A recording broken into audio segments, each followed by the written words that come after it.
BJP largest party है, 200-250 सांसद है बीजेपी के, तो 200-250 सांसदों में से 100 का तो टिकट कटेगा अगर आरक्षण बिल लागू हो जाएगा तो।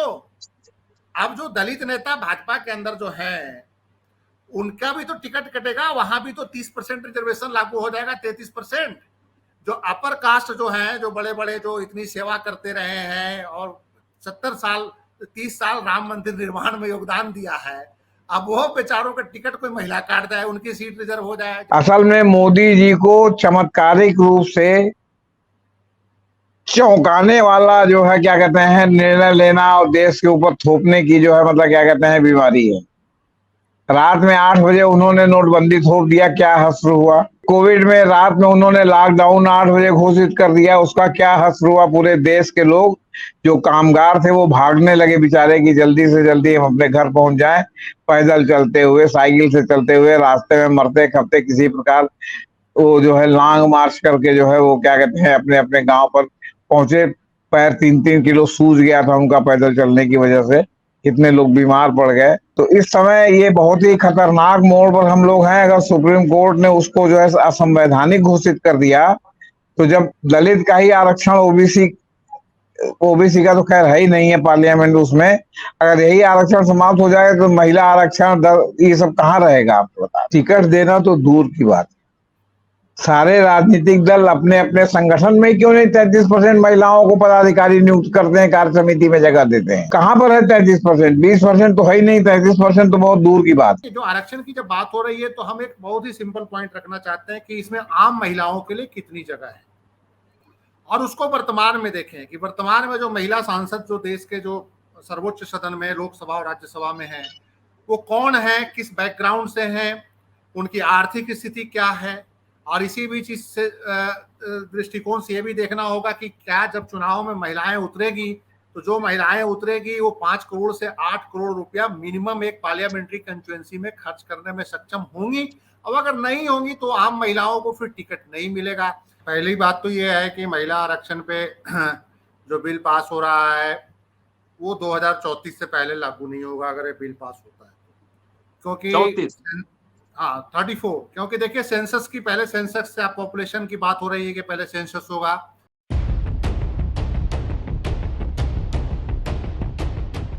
महिला आरक्षण बिल कितना महिलावादी।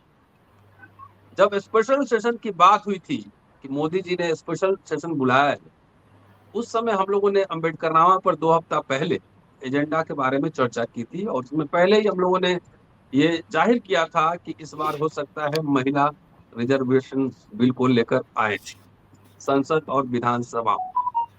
दोस्तों, रतन लाल बोल रहा हूं और आप देख रहे हैं अम्बेडकरनामा।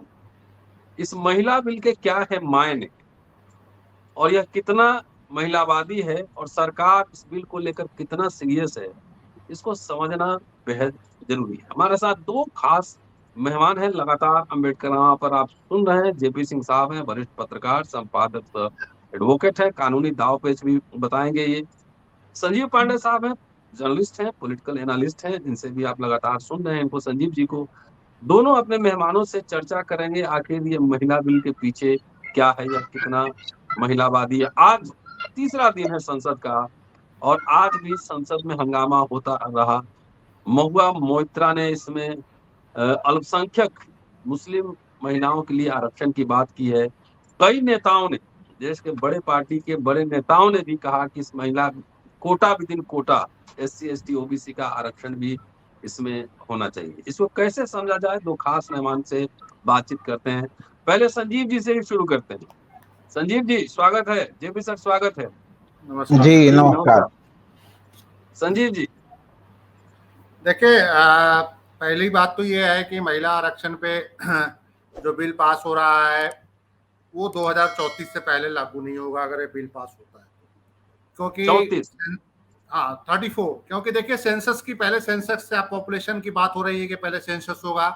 सेंसस का 2 साल 3 साल डिले चल रहा है, अभी भी सेंसस की घोषणा नहीं हुई कि जनगणना कब की जाएगी।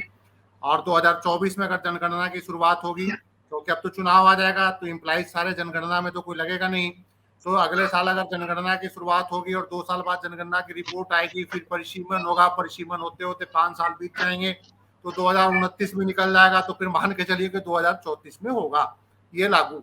मेरा ये मानना है। पहली बात तो ये, कुछ लोग कह रहे हैं 2029 में होगा, लेकिन मैं मानता हूं कि 2034 से पहले इसकी कोई संभावना नहीं दिखती। अच्छा, अब जो इम्पोर्टेंट बात है कि देखिए, जो आरक्षण की जब बात हो रही है तो हम एक बहुत ही सिंपल पॉइंट रखना चाहते हैं कि इसमें आम महिलाओं के लिए कितनी जगह है, और उसको वर्तमान में देखें कि वर्तमान में जो महिला सांसद जो देश के जो सर्वोच्च सदन में, लोकसभा और राज्यसभा में हैं, वो कौन है, किस बैकग्राउंड से हैं, उनकी आर्थिक स्थिति क्या है, और इसी बीच इस दृष्टिकोण से ये भी देखना होगा कि क्या जब चुनाव में महिलाएं उतरेगी तो जो महिलाएं उतरेगी वो 5 करोड़ से 8 करोड़ रुपया मिनिमम एक पार्लियामेंट्री कंस्टिट्यूएंसी में खर्च करने में सक्षम होंगी। अब अगर नहीं होंगी तो आम महिलाओं को फिर टिकट नहीं मिलेगा। जैसे अभी देख लीजिए कि कौन कौन महिलाएं हैं। देखिए, शरद पवार साहब की पार्टी है तो उनकी बेटी है, लालू यादव की पार्टी है तो उनकी बेटी है, भारतीय जनता पार्टी के अंदर पूनम महाजन है, प्रमोद महाजन के बेटी हैं। इसी ढंग से आप देख लीजिए कि गोपीनाथ मुंडे साहब की बेटी यहाँ लोकसभा में है, तो उधर एक बेटी पहले महाराष्ट्र में मंत्री होती थी। तो महिला आरक्षण में लागू होने के बाद भी लगभग वही हश्र होगा कि आम महिलाओं को कोई जगह नहीं मिलेगी, क्योंकि 80% महिलाएं इस देश के अंदर गैस सिलेंडर से जूझ रही हैं। गैस सिलेंडर उनके पास नहीं है, राशन के लिए लाइन में लग रही हैं। 80 करोड़ जनता को तो आप खुद ही मानते हैं गरीबी रेखा के नीचे है, उसमें से 40 करोड़ महिलाएं भी हैं। तो क्या वो 40 करोड़ महिलाएं लोकसभा और विधानसभा में प्रतिनिधित्व करने की स्थिति में हैं? पहला सवाल ये है। जब तक इलेक्टोरल रिफॉर्म नहीं होगा तब तक कोई भी महिला विधानसभा में 2 से 3 करोड़ रुपया खर्च करने की स्थिति में आम महिला नहीं है, और जो दूसरी महिलाएं जो है लोकसभा में 10 करोड़ रुपया खर्च करने की स्थिति में नहीं है। तो एक वुमेन रिजर्वेशन तो मैं जस्ट मान के चलता हूँ, उससे ज्यादा वुमेन एम्पावरमेंट के लिए क्वेश्चन करना चाहिए। सवाल एक और भी है कि रिजर्वेशन ही क्यों? आपको किसने रोका है कि 33% टिकट ना दें? क्या किसी ने बाढ़ कर रखा है? संविधान में बाढ़ है कि 33% महिलाओं को टिकट नहीं देना है? टीएमसी ने 2019 में बंगाल के अंदर 17 महिलाओं को टिकट दिया, लोकसभा में 40 में से 17 सीट महिलाओं पे को उतारा, 40% रिप्रेजेंटेशन महिलाओं को टिकट बंटवारे में दिया, उसमें से 9 जीत के आ गई। 2014 के पार्लियामेंट के इलेक्शन में टीएमसी ने 30% महिलाओं को हिस्सेदारी दी थी टिकटों में लोकसभा में, उसमें से 11 जीत के आ गई थी। वेस्ट बंगाल विधानसभा में 15% महिलाएं आज भी हैं विदाउट रिजर्वेशन। उन्होंने विधानसभा में टीएमसी ने 50 सीटें अलॉट करी थी महिलाओं को। तो सवाल ये किया है कि कौन से राजनीतिक दल को रोका गया है कि बिना रिजर्वेशन आप 33% महिलाओं को आप न दें। अब सवाल एक होता है कि आरक्षण विद इन आरक्षण, तो इसमें भी मैं एक बड़ा, इसमें मेरा रिजर्वेशन है कि अगर आरक्षण आप दे भी देंगे तो क्या वो आम ओबीसी महिलाओं को जगह मिलेगी? सवाल ये उठता है कि जो ओबीसी जो बड़े बड़े नेता हैं उनकी यही कोशिश रहेगी कि उनके परिवार की कोई महिला सदस्य चुनाव लड़ रहे हैं, जैसे अगड़ों में होगा कि सामान्य सीटों पे जो अगली जातियों के जो दबंग लोग होंगे, जब उनकी सीटें जाएंगी तो अपनी बेटी, अपनी बहू, अपनी माँ, अपने किसी नजदीकी रिश्तेदार को टिकट दिलवाएंगे उस वोमेन सुरक्षित सीट से। तो महिला आरक्षण में जब तक इस देश के अंदर बेसिक डेमोक्रेटिक जो रिफॉर्म जब तक नहीं आएगा तो इस महिला आरक्षण का मुझे लगता है कोई फायदा नहीं है। और अगर राजनीतिक दल ईमानदार है, चाहे कांग्रेस हो, चाहे भाजपा हो, चाहे क्षेत्रीय पार्टियां हो, तो वो अब बिना, ये तो कहा गया कि 2034 में लागू होगा, परिसीमन होगा, लोकसभा में उसके लिए पहले सेंसस करवाया जाएगा। तो अभी सरकार इमीडिएट क्या करे कि हर राजनीतिक दल जो महिला आरक्षण के लिए बहुत हंगामा कर रहे हैं, वो राजनीतिक दल भारतीय जनता पार्टी बिना इसे लागू किए हुए 2024 के पार्लियामेंट के इलेक्शन में 33% महिलाओं को टिकट दे दे। अभी राजस्थान में चुनाव हो रहा है, मध्य प्रदेश में हो रहा है, छत्तीसगढ़ में हो रहा है, तेलंगाना में होगा। भारतीय जनता पार्टी और कांग्रेस दोनों ईमानदारी से 33% महिलाओं को चुनाव में उतार दे, किसी ने उनको नहीं रुका है, संविधान उनको प्रतिबंधित नहीं करता। थर्ड, कि जो पार्टियां कहती हैं कि ओबीसी महिलाओं को भी रिजर्वेशन विद इन रिजर्वेशन चाहिए, वो तो अभी जो जितने भी राज्यों में चुनाव है और लोकसभा चुनाव है उनमें 33% के अंदर जो विद इन जो ओबीसी का जितना हिस्सा बनता है महिलाओं को, वो बिना किसी कानून के सारे राजनीतिक दल 33% जो के हिस्से के अंदर जो ओबीसी के पॉपुलेशन के हिसाब से जितनी भी हिस्सेदारी बनती है उसको उतार दें, और जितनी दलित एससी सीटें उसमें उतार दें। और कोई कानून तो अभी बहुत बाद में आएगा। मैं तो हर राजनीतिक दल का ईमानदारी तब मानूंगा कि जो डिमांड कर रहे हैं वो सारे ईमानदारी से बिना कानून के लागू कर दे। जनता समझेगी कि वाकई में इस देश के राजनीतिक दल महिलाओं के प्रति बहुत ईमानदार है। जी जेपी सर, संजीव जी ने तो बड़ा ही एकदम सैद्धांतिक और व्यवहारिक दोनों सवाल गंभीरता से उठाए हैं इन्होंने। जी देखिए, जहां से संजीव जी ने खत्म किया मैं वहां से शुरू करना चाहता हूं। टिकट देना तो दूर की बात, सारे राजनीतिक दल अपने अपने संगठन में क्यों नहीं 33% महिलाओं को पदाधिकारी नियुक्त करते हैं, कार्य समिति में जगह देते हैं। कोई भी पार्टी आप उठा करके देख लीजिए, उसकी कार्य समिति और उसके पदाधिकारियों में चाहे स्टेट की लिस्ट हो, चाहे सेंटर की लिस्ट हो, केंद्रीय आला कमान हो, कहां पर है 33%? 20% तो है ही नहीं, 33% तो बहुत दूर की बात। देखिए, देश इस समय बहुत खतरनाक स्थिति से गुजर रहा है। जब 10 साल के लिए बाबा साहब ने एससी का वो किया था, आरक्षण किया था पार्लियामेंट और विधानसभा के, उसमें जो लगातार 10-10 साल बढ़ाते हुए अभी तक चल रहा है, और उसको सुप्रीम कोर्ट में चैलेंज किया गया है। सुप्रीम कोर्ट अभी 21 नवंबर से उस पर सुनवाई करने जा रही है कि क्या ये जो हर बार 10 साल बढ़ाया जाता है तो अनंत काल तक, कितने दिन तक ये रिजर्वेशन चलेगा। तो इस समय ये बहुत ही खतरनाक मोड़ पर हम लोग हैं। अगर सुप्रीम कोर्ट ने उसको जो है असंवैधानिक घोषित कर दिया, तो जब दलित का ही आरक्षण, ओबीसी का तो खैर है ही नहीं है पार्लियामेंट, उसमें अगर यही आरक्षण समाप्त हो जाए तो महिला आरक्षण ये सब कहाँ रहेगा, आपको बता दें। तो 21 नवंबर से इसकी सुनवाई होने जा रही है, और ये स्थिति बड़ी खतरनाक है कि इसमें सुप्रीम कोर्ट का रुख क्या होगा। क्योंकि सुप्रीम कोर्ट अगर कानून की निगाह से चला तो कुछ भी हो सकता है। सुप्रीम कोर्ट अगर दिमाग की जगह दिल से चला तो हो सकता है कि आरक्षण बरकरार रहे। इसलिए मैं ये मानता हूं कि ये बहुत ही खतरनाक स्थिति है। दूसरी बात यह है कि अगर मान लीजिए सुप्रीम कोर्ट ने इसको उड़ा दिया कि अब आगे जितना हो गया, क्योंकि सुप्रीम कोर्ट ने ये बात कही है कि अब तक जो बढ़ाया गया है हम उस पर विचार नहीं करेंगे, आगे बढ़ाया जाना चाहिए या नहीं हम उस पर विचार करेंगे। मैंने वो जो बढ़ाया जा रहा है संवैधानिक है कि नहीं है, हम इस पर विचार नहीं करेंगे। इसके पहले जो 10-10 साल करके कई बार बढ़ाया गया है, हम उस पर विचार नहीं करेंगे। तो इसलिए अभी तो जो चल रहा आगे के लिए विचार करेंगे कि ये जो है क्या कहते हैं, संवैधानिक है कि असंवैधानिक है। इसलिए अगर ये आरक्षण नहीं रहेगा तो ये महिला आरक्षण कुछ नहीं रहेगा। दूसरी बात, सरकार भी झुनझुना थमा रही है। असल में मोदी जी को चमत्कारिक रूप से चौंकाने वाला जो है क्या कहते हैं निर्णय लेना और देश के ऊपर थोपने की जो है मतलब क्या कहते हैं बीमारी है। रात में 8 बजे उन्होंने नोटबंदी थोप दिया, क्या हश्र हुआ। हम एक दो बात कहेंगे केवल, कोविड में रात में उन्होंने लॉकडाउन 8 बजे घोषित कर दिया, उसका क्या हश्र हुआ। पूरे देश के लोग जो कामगार थे वो भागने लगे बेचारे कि जल्दी से जल्दी हम अपने घर पहुंच जाएं, पैदल चलते हुए, साइकिल से चलते हुए, रास्ते में मरते खपते किसी प्रकार वो जो है लॉन्ग मार्च करके जो है वो क्या कहते हैं अपने अपने गांव पर पहुंचे। पैर 3-3 किलो सूज गया था उनका पैदल चलने की वजह से, इतने लोग बीमार पड़ गए। तो कहने का मतलब इस चमत्कारिक प्रधानमंत्री जी घोषणा करते, अचानक प्रधानमंत्री जी को सनातन चल गया था स्टालिन की वजह से, अब सनातन गायब हो गया। प्रधानमंत्री जी को खुद कहना पड़ा अपने कैडर से कि भाई ये जो है सनातन पर कोई बात नहीं करेगा। प्रधानमंत्री ये भी इंडिया को भारत कर रहे थे, तो इंडिया को भारत करते करते अभी जो पार्लियामेंट में उन्होंने भाषण दिया 2 दिन में, उसी में कई बार इंडिया शब्द का इस्तेमाल किया उन्होंने, वो भी उड़ गया, आपसे बता रहे हैं।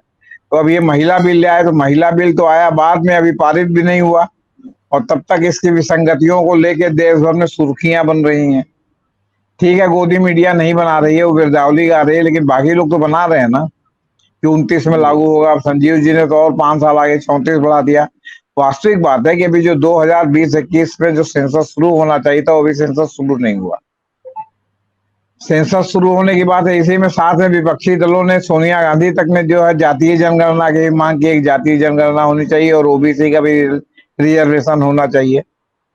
तो अब सवाल इस बात का जाओ, फिर जो रिजर्वेशन इन्होंने प्रावधान भी किया है वो भी 15 साल के लिए किया है। SC ST की तरह वो भी हर जैसे 10 साल पर आपको फिर से प्रस्ताव संविधान संशोधन करना पड़ता है, तो फिर से आप उसके लिए जो प्रस्ताव पारित कराइए पार्लियामेंट में कि फिर आगे 15 साल के लिए चलेगा कि नहीं चलेगा। एक तलवार लटका रखी, एक तो ऐसे ही अभी लागू नहीं हो रहा है, और ऊपर से जो लागू भी होगा तो उसके बाद फिर 15 साल बाद फिर आप रिन्यू कराइए उसको। अच्छा, और ये तो 1996 से जो है महिला रिजर्वेशन का मामला चल रहा है। इसमें आखिरी बार बहुत गंभीरता से 2010 में प्रयास हुआ था, जब राज्यसभा में कांग्रेस पास करा ले गई थी इस बिल को। लोकसभा में था और राज्यसभा में भी मरा भी नहीं है। राज्यसभा में जो एक बार बिल पास हो गया तो राज्यसभा में मरता नहीं, क्योंकि राज्यसभा परमानेंट है। अब ये दूसरा बिल यहाँ लेके आए हैं, अब यहाँ ले आए हैं, आज यहाँ भी इन्होंने बहस कराई, कल उसमें राज्यसभा में बहस कराएंगे, फिर एक दिन इनके पास बचेगा, देखिए उसमें चमत्कार करते हैं या सत्ता अवसान करते हैं। तो अभी तक जो चौंकाने वाला था कि महिला आरक्षण बिल, उसमें थोड़ा जो है आपका क्या कहते हैं, जो महिला आरक्षण बिल है उसमें एक तथ्य और भी है। किसी ने सुप्रीम कोर्ट में रिट की थी कि महिलाओं को 33% आरक्षण मिलना चाहिए। अभी सितंबर चल रहा है, अगस्त 2023 में भी जब संजय कृष्ण कौल की पीठ के सामने ये मामला लगा था, तब तक सुप्रीम कोर्ट में केंद्र सरकार ने अपना रुख स्पष्ट नहीं किया था कि वो इसके पक्ष में है या विपक्ष में है। तो सवाल है कि अचानक सितंबर में आते आते सरकार को ऐसा इल्हाम हुआ। ये गिमिक्स है प्रधानमंत्री जी की, नए संसद भवन में सबसे पहले हमने महिला आरक्षण बिल पास कराया, ये देश की जनता को वोट लेने के लिए, लेकिन उसके पहले ही जो है इनके पूरे योजना को पलीता लग गया। क्यों? क्योंकि जो IT सेल सब तमाम पार्टियों का है वो सक्रिय हैं, उन्होंने इन लोगों के पुराने जो कथन है महिला आरक्षण को लेकर के वो सारा जो है वो पब्लिक कर दिया, सारा सोशल मीडिया पर तैर रहा है। फिर अभी जो है 21 नवंबर को जो है वो के वहाँ आपके सुप्रीम कोर्ट में असली परीक्षण है कि वास्तव में आरक्षण ये लागू रहेगा या जारी होगा कि नहीं जारी होगा, तो उस पे भी है। फिर अभी आपका जो है ये जनगणना होगी, फिर परिसीमन होगा, परिसीमन होने के बाद उसमें तय किया जाएगा कौन कौन से क्षेत्र महिलाओं के लिए आरक्षित होगा। अगर ये ईमानदार होते तो ये तत्काल प्रभाव से जैसे ग्राम पंचायतों में लागू है कि जो एक फार्मूला है उसके आधार पर कि इस बार ये महिला सीट रहेगी, इस बार ये पुरुष सीट रहेगी, इस बार ये आरक्षित महिला सीट रहेगी, बैकवर्ड महिला सीट रहेगी, या दलित महिला सीट रहेगी, या दलित महिला या दलित पुरुष सीट रहेगी। पूरा मैंने चक्रानुक्रम से जो है मतलब बदलता रहता है, मतलब हर पंचायत चुनाव में ये उस तरह लागू कर सकते थे। और चक्रानुक्रम वाला जिस तरह जो है आपका पंचायत में लागू होता है, उस तरह जो है क्या कहते हैं ये यहाँ लागू कर देते और कहते ये टेम्परेरली हम लागू कर रहे हैं, जब परसीमन हो जाएगा तो हम परमानेंटली इसको जो है फिर वैधानिक रूप से, जैसे ST ST का सीटों का आरक्षण है, ये सीट ये रहेगी, ये सीट ये रहेगी, फिर परसीमन जब परसीमन होगा तब ये तय होगा कि इसमें सीट बदलेगी कि नहीं बदलेगी। उसी तरह इसमें कर सकते थे भाई, ST ST की सीट में ही सीट आपने दिया है तो उसमें आप कर देते, और फिर वो उस आधार पर आप कर देते। तो आपने ये सब किया नहीं, आपने तो लटका दिया, क्योंकि आपको तो पॉलिटिकल गिमिक्स खेलने की आदत है कि आप रातों रात जो है इस तरह की घोषणा करते हैं कि चमत्कार हो जाएगा, और चमत्कार होने के बाद पूरे देश की जनता घर घर मोदी, हर हर मोदी करने लगेगी। अब तो ये नारा भी बंद हो गया है, उनके मीटिंगों में जो मोदी मोदी मोदी मोदी हो रहा था वो भी बंद हो गया है। तो ऐसी स्थिति में ये पूरी तरह से जो है राजनीतिक निर्णय है, और राजनीतिक रूप से कहा गया इसमें ईमानदारी नाम की चीज नहीं है। ईमानदारी नाम की चीज होती तो वो OBC आरक्षण भी होता। जी संजीव जी, EWS के बाद महिला आरक्षण बिल, कोई डेटा नहीं, कोई आंकड़ा नहीं, कोई सर्वे नहीं। कास्ट सेंसस पे सरकार ने सुप्रीम कोर्ट में हलफनामा दिया कि हम नहीं करा सकते हैं। क्या मामला है? बगैर 50% दे देते हैं। और देखिए, जैसा कि आपने कहा कि ये कोई समाजवादी वामपंथी मुल्क तो है नहीं, एक टिपिकल बुर्जुआ स्टेट है, उसी तरह का स्टेट है। तो सब अमीर लोग ही लड़ेंगे चुनाव, गरीब लोग मुश्किल है उनके लिए अब लड़ना चुनाव, करोड़ों रुपए चाहिए होता है किसी भी कास्ट कम्युनिटी के।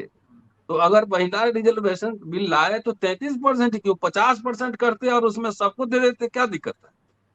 अमीर लड़ेगा तो सब अमीर लड़ेगा, सिर्फ उसमें लोग कह रहे हैं कि जी मर्दवादी समाज है और कोई भी राजनीतिक दल का नेता दिल से नहीं चाह रहा है कि आरक्षण ये लागू हो, क्योंकि हर राजनीतिक दल का 33% सीट उनके हाथ से निकल जाएगा। और जो स्वागत कर चुनाव रहा है लड़ सर, रहा है वो क्या वो करेगा, स्वागत तो फिर अपनी फिर वो अपनी बीबी के लिए टिकट मांगेगा, बीबी के लिए नहीं मिलेगा तो और किसी रिश्तेदार के लिए मांगेगा। मोदी जी पे निश्चित रूप से प्रेशर रहा होगा कि क्या ड्रामा कर रहे हैं भाई आप। मोदी जी ने कहा होगा देखो भाई इशू तो बड़ा है, महिलाओं को लेकर इतने ज्यादा वेलफेयर स्कीम विपक्षी दलों ने शुरू कर दिए हैं कि हमें क्या कुछ ना कुछ तो खेलना पड़ेगा, चाहे झूठा खेलें चाहे सच्चा खेलें। अब फ्री बस सेवा, देखिए रियल इशू क्या है महिलाओं के साथ इस देश के अंदर। इस देश की महिलाओं के सामने जो रियल इशू है वो घर से शुरू होता है, रसोई से शुरू होता है, और रसोई से शुरू होकर बाहर जाके कामकाज में बंद होता है। सवाल ये है कि जब आप देखिए कि फ्री बस सेवा, 2,500-3,000 रुपया मंथली स्टाइपेंड, फिर उसके बाद 500 रुपये का गैस सिलेंडर, ये जब पिछले 1 साल से इस तरह की जो स्कीमों का जब वादा शुरू हुआ ना, खास करके महिला टारगेट करते हुए, तो भाजपा में भगदड़ मच गई। फिर यही भाजपा जो किसी जमाने में महिला आरक्षण बिल का विरोध कर रही थी, उन्होंने कहा कि इससे हम ये गेम खेलें और इसको हम लागू करें। अब सवाल यह है कि भाई बीजेपी लार्जेस्ट पार्टी है, 200-250 सांसद है बीजेपी के, तो 200-250 सांसदों में से 100 का तो टिकट कटेगा अगर आरक्षण बिल लागू हो जाएगा तो। अब जो दलित नेता भाजपा के अंदर जो है उनका भी तो टिकट कटेगा, वहां भी तो 30% रिजर्वेशन लागू हो जाएगा, 33%। जो अपर कास्ट जो है, जो बड़े बड़े जो इतनी सेवा करते रहे हैं और 30 साल राम मंदिर निर्माण में योगदान दिया है, अब वो बेचारों का टिकट कोई महिला काट जाए, उनकी सीट रिजर्व हो जाए, जैसे वो हमारे गिरिराज सिंह है वो सबको पाकिस्तान भेज देते हैं, अगर वो बेगूसराय रिजर्व हो जाएगा फिर क्या करेंगे वो किसके लिए टिकट मांगेंगे। तो ये जो लोगों ने एक प्रेशर बिल्ड किया कि अरे भैया क्या कर रहे हो क्या कर रहे हो, ये अंदर की बात है, ये आप देखिएगा कुछ दिनों बाद ये बात सामने आ जाएगी। फिर ये कहेंगे ऐसा है भाई, ऐसा करते हैं पॉपुलेशन का सेंसस का पंगा डाल के, परिसीमन का डाल के हम बाद में कर देंगे इसको, इस इलेक्शन को देख लेते हैं। अब सवाल ये है भैया कि कोई जरूरत नहीं है सेंसस और परिसीमन का, आप जितना सीट है उतने में लागू कर दो, 33%, जितना वोटर है उतने पर लागू कर दो, जितना लोकसभा सीट है उतना पे कर दो। जनसंख्या का यहाँ पे क्लाउज क्यों आ रहा है, किस लिए आ रहा है? आपने तो 33% सीट रिजर्व करना है, 545 में से 33% रिजर्व कर दो, कौन मना कर रहा है आपको? चलो 50% क्यों नहीं संजीव, 50% क्यों नहीं? सवाल तो ये है 50% तो देखिए 50% नहीं, ये 100% रिजर्वेशन सिर्फ महिलाओं के लिए। इतना मर्दवादी समाज है कि वो कहते हैं कि 100% रिजर्वेशन महिला का ये रहेगा कि वो काम भी करे बाहर में, घर में आके खाना भी बनाए और बच्चा भी पैदा करे, बच्चा का भी पालन पोषण करे। ये भारतीय समाज की एक सच्चाई है। तो 50% रिजर्वेशन यहाँ लागू नहीं होगा, वहां पर रसोई में काम करने का बात आएगा तो कहेगा कि हाँ तो नौकरी भी करो और यहाँ काम भी आके करो, खाना बना के भी हमको दो। तो इस तरह का हम समाज में जी रहे हैं। तो सवाल ये है कि आखिर भारतीय जनता पार्टी ने बहुत ईमानदार है तो वो 2024 में लागू कर दे, छत्तीसगढ़ विधानसभा चुनाव हो रहा है, सब जगह लागू कर दे। कानूनन अगर लागू करने में दिक्कत आ रहा है तो फटाफट टिकट की घोषणा भी कर दे। देखिए महिलाओं की राजनीति में एक बड़ा कड़वा सच है जिसको स्वीकार करना पड़ेगा कि महिलाएं, आम शरीफ घर की महिलाएं राजनीति में आना पसंद नहीं करती। ये फैक्ट है, इस चीज को जेपी सिंह स्वीकार करेंगे, आप बता सकते हैं। शरीफ महिलाओं को कितना राजनीति में कंप्रोमाइज करना पड़ता है, ये एक सच्चाई है। तो कोई भी आम महिला राजनीति में आने से पहले 50 बार सोचती है। पहले आप वो इन्वायरमेंट पैदा करें इस देश के अंदर कि आम महिला राजनीति में आने के लिए एक इन्वायरमेंट ऐसा पैदा करें कि वो सोचे कि किसी पॉलिटिकल पार्टी के दफ्तर में हम जा रहे हैं तो हम सेफ हैं। कोई नेता हमको ये डिमांड तो नहीं करेगा ना कि भाई टिकट तभी मिलेगा जब आप हमारे साथ चलो। और ये सच्चाई है, कौन इससे स्वीकार कर सकता है? हर पॉलिटिकल पार्टी की सच्चाई है, ये बड़ा कड़वा सच है। और कोई भी नेता जो है ना इसको सामने तो कह देगा ना ना ना हमारे यहाँ तो महिलाओं को बड़ा सम्मान है, नारी शक्ति का बहुत सम्मान है। वो हम हर पार्टी का कह रहे हैं, हम भाजपा की बात नहीं कर रहे हैं। भारतीय जनता पार्टी हो चाहे रीजनल पार्टियां हो चाहे कांग्रेस हो, महिलाओं का राजनीतिक दलों में यौन उत्पीड़न एक कटु सच्चाई है। और आप चाहे जितना % रिजर्वेशन दे दें, आम महिला राजनीति में आने से कतराती हैं। और यही कारण है कि आप देखते होंगे संगठन में भी महिलाओं को जगह नहीं मिलती, जो जेपी सिंह जी ने अभी बात कराई थी। संगठन में कानून बनाने की जरूरत नहीं है, जेपी सिंह जी ने बहुत सही बात कही। आप संगठन में क्यों महिलाएं नहीं आती? जब उस पार्टी का नेता अगर किसी महिला से अनुचित डिमांड करेगा तो कौन महिला राजनीतिक दल में आके संगठन में कामकाज करेगी? उसको घर में भी अपना समाज में भी देखना है, पति का भी डर है, 36 तरह की बातें हैं। तो ये जो एक कटु सच्चाई है, इस पे कोई राजनीतिक दल चर्चा नहीं करेगा। हम कहा 33% आरक्षण दे देंगे। अरे 33% आरक्षण देने से पहले आप उस समाज के जो लोगों का जो माइंडसेट है उसको तो बदलो। राजनीतिक दलों के जो नेताओं का माइंडसेट है उसको बदलिए आप। कितना तो ये जो सारी चीजें हैं, ये सारी एक सच्चाई है सर। और एक और भी सच्चाई है, आप देखिएगा, इस देश में कुछ ईमानदार नेताओं ने महिला आरक्षण में बड़ा काम किया। देवगौड़ा साहब के बारे में आज मैं पढ़ रहा था। फर्स्ट टाइम जब नरसिंह राव सरकार ने पंचायती राज में आरक्षण लागू किया था, महिला आरक्षण पंचायती राज लागू हुआ था, उसमें महिलाओं का आरक्षण की बात आई थी, तो कर्नाटक एक पहला राज्य था जिसने देवगौड़ा साहब को वहां पे पंचायतों में रिजर्वेशन दिया। बाद में उन्होंने नौकरियों में भी 33% रिजर्वेशन दिया महिलाओं को। ये कर्नाटक पहला राज्य था, देवगौड़ा साहब पहले नेता थे। फिर वही देवगौड़ा साहब के टाइम में 96 में फर्स्ट टाइम वुमेन आरक्षण बिल लाया गया। आज देवगौड़ा साहब की राजनीति देख लीजिए कहाँ है, हाशिए पे चले गए। तो इस देश के राजनीतिक रूप से जो मतलब कि जो कटु सच्चाई है उसको मानना पड़ेगा कि ये हर तरह के महिलाओं को किस तरह की दिक्कतों का सामना। आप देखिए, वर्क प्लेस यौन उत्पीड़न एक सच्चाई है, और उसके बावजूद इतने साल से कानून लागू होने के बावजूद वर्क प्लेस में महिलाएं सुरक्षित नहीं है, डेली शिकायतें आती हैं। क्या आप जो वर्क प्लेस है, किसी नौकरी करने वाला राजनीतिक दल के कार्यालय उससे अलग है? आप वहां ईमानदारी से जांच करवा दीजिए, यौन उत्पीड़न कितनी घटनाएं सामने आ जाएंगी कि कई नेता जेल चले जाएंगे। तो एक सच्चाई है कि राजनीतिक माहौल बनाए, आरक्षण देने से महिलाओं का कुछ नहीं होगा। जेपी साहब, ये बड़ा गंभीर सवाल उठा रही है, बात तो सही है। चाहे फिल्म इंडस्ट्री हो, चाहे मीडिया हाउस हो, यूनिवर्सिटी हो, तमाम जगह पे इस तरह की घटनाएं आती रहती हैं। और यहाँ तक एक कायदा कानून भी है। पॉलिटिकल पार्टी के संगठन में तो कोई उस तरह का सिस्टम भी नहीं है जिसमें महिला उत्पीड़न को रोकने के लिए कोई सेल बना हो, चाहे कुछ भी हो। लेकिन संजीव जी जो बात कह रहे हैं कि मर्दवादी समाज है, कहीं मर्दों को इस बात का भी तो कहीं डर नहीं है कि भाई जो स्वतंत्रता वो एंजॉय करते हैं सांसद विधायक बन के, फ्रीडम है ना, आते हैं घर बंगला, भाषण देना, तमाम जो फ्रीडम एंजॉय करते हैं, वो महिलाएं जब सांसद बनेगी तो फ्रीडम तो वो भी एंजॉय करेंगी, भाषण देंगे, घूमेंगी। देखिए सर, यहाँ भी एक प्रश्न है जी। जेपी नड्डा भाजपा के अध्यक्ष हैं, उनकी पत्नी को देखा है किसी ने? सार्वजनिक पब्लिक डोमेन में है कहीं? राजनाथ सिंह की पत्नी पब्लिक डोमेन में है कहीं? उद्धव ठाकरे की पत्नी पब्लिक डोमेन में है कहीं? नीतीश कुमार की पत्नी कहीं पब्लिक डोमेन में है? नहीं, लालू जी की वाइफ सीएम रही है सर। अब लालू जी की या कुछ लोगों की बात छोड़ दिए, अखिलेश की पत्नी तो एमपी भी है, वो तो पब्लिक डोमेन में उनके साथ साथ खड़ी रहती है जी। आप प्रोफेसर राम गोपाल यादव की पत्नी को देखा है आपने?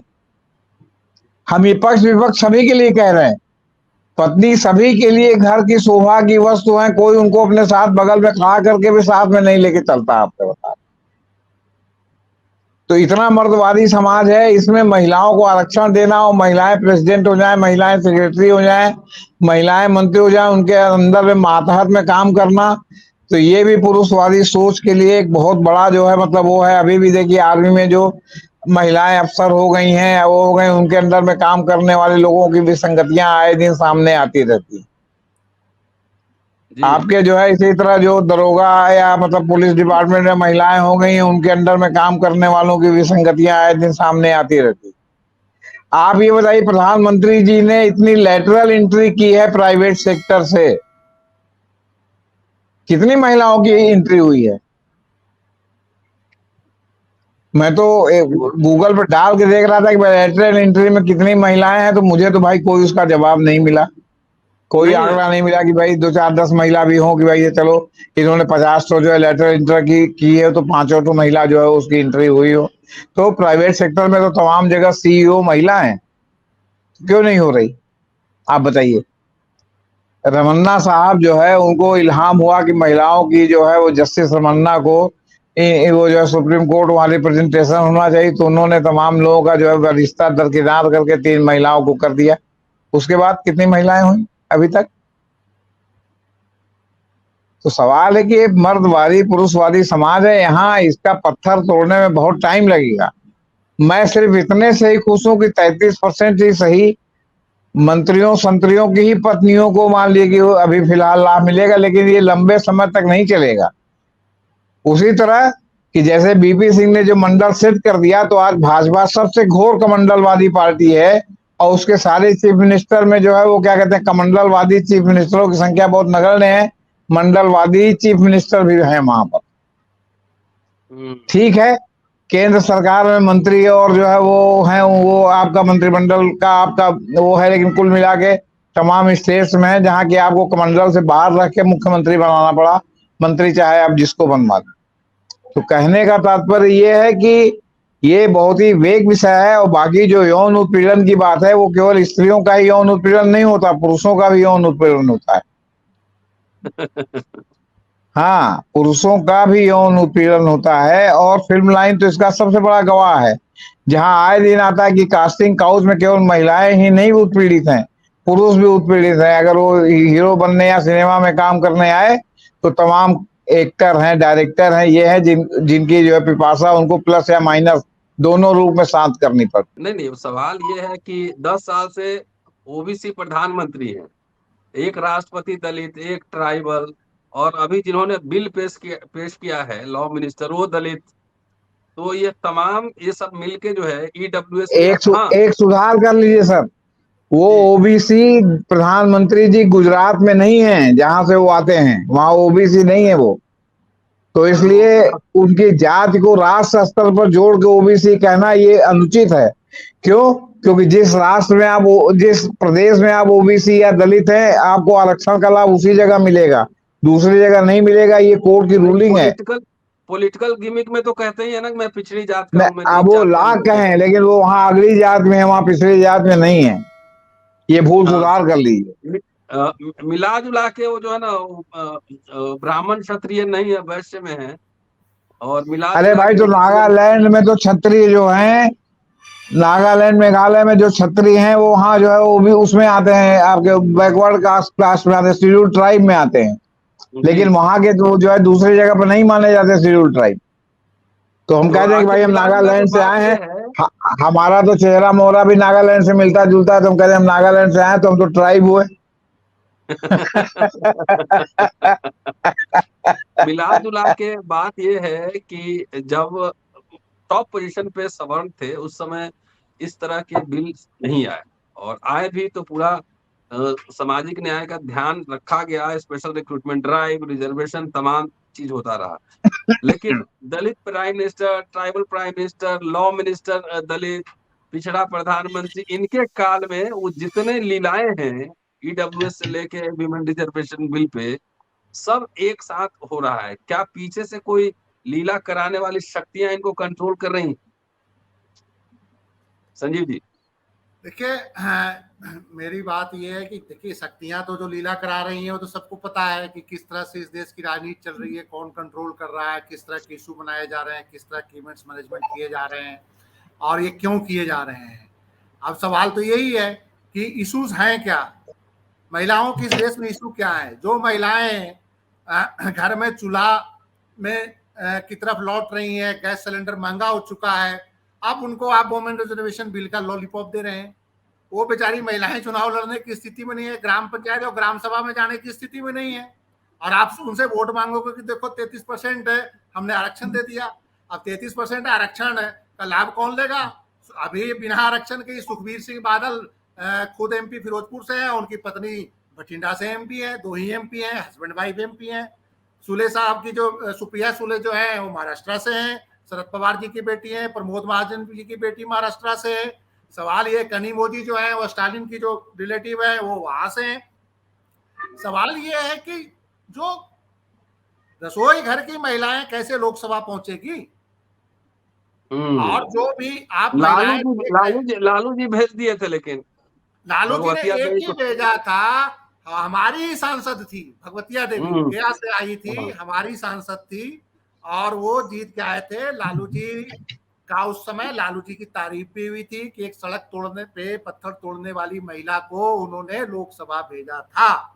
लेकिन आज जब लालू यादव की बात आती है तो किसको लोकसभा देंगे? पाटलिपुत्रा से तो अपनी बेटी को देंगे, मीसा यादव को देंगे, और कोई यादव नजर नहीं आ रहा है उनको। यादव को ही दे भाई, तो कोई और देवी दे दें, कोई और दे दें, जो गरीब घर की महिला है उसको भी दिखाएं लोकसभा।